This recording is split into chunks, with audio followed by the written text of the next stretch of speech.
প্রতিমার রান্নাঘরে সবাইকে স্বাগত। আজকে আমাদের রান্না পুজো, তাই যাচ্ছি কলা পাতা কাটতে। এই যে কলা গাছ, দুটো পাতা কেটে নিলাম। বাড়িতে আনাজ কাটা হচ্ছে, আর 9 রকমের সবজি হবে। পটল ভাজা, নারকেল ভাজা, ঢেঁড়স ভাজা, করলা ভাজা, আলু ভাজা,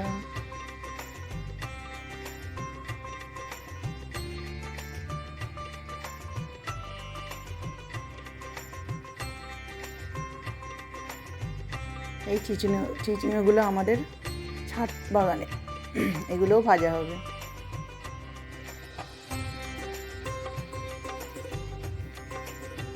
এই সবজিগুলোকে সব ধুয়ে নুন হলুদ মাখিয়ে তারপরে ভাজা হবে।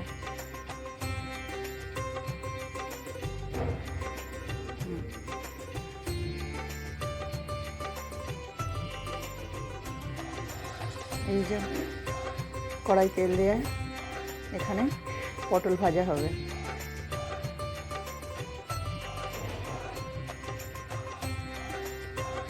পটল ভাজা হচ্ছে,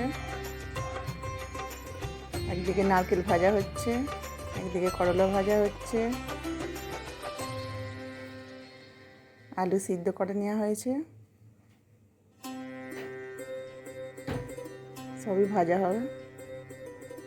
অনেকগুলো ভাজা রেডি হয়ে গেছে, দেখতেই পাচ্ছেন।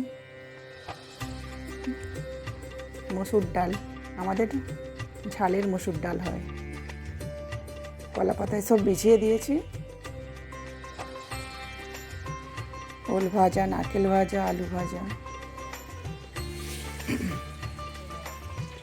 এবার মাছের পর্ব শুরু। ইলিশ মাছের ঝাল হবে।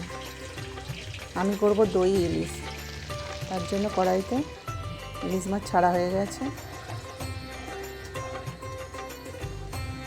কালো জিরে, কাঁচা লঙ্কার ফোড়ন দিয়ে দিলাম। মশলার মধ্যে দিয়েছি টক দই, কাঁচা লঙ্কা বাটা, গুঁড়ো লঙ্কা, হলুদ, চিনি, লবণ। ভালো করে কষে নিতে হবে।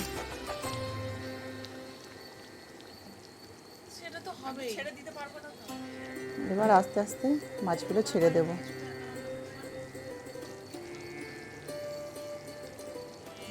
ইলিশ মাছ বেশি নাড়াঘাটা করলে ভেঙে যায়।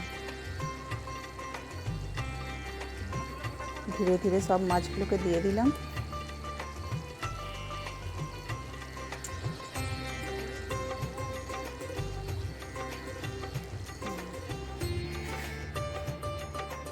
দই ইলিশ রেডি হয়ে গেল। এবার নামিয়ে রেখে দিলাম। একটু সর্ষের তেল ছড়িয়ে দিলে ভালো হয়। কাতলা মাছও রেডি হয়ে গেছে, রান্নার থালা রেডি। এবার খাবার পর্ব শুরু। দ্বিতীয় দিন মা মনসাকে প্রসাদ দিলাম, ধূপ বাতি জ্বালিয়ে দিলাম, শঙ্খ বাজিয়ে দিলাম, নমস্কার করে আমার ভিডিওটি শেষ করলাম। যদি ভালো লেগে থাকে সবাই লাইক করবেন।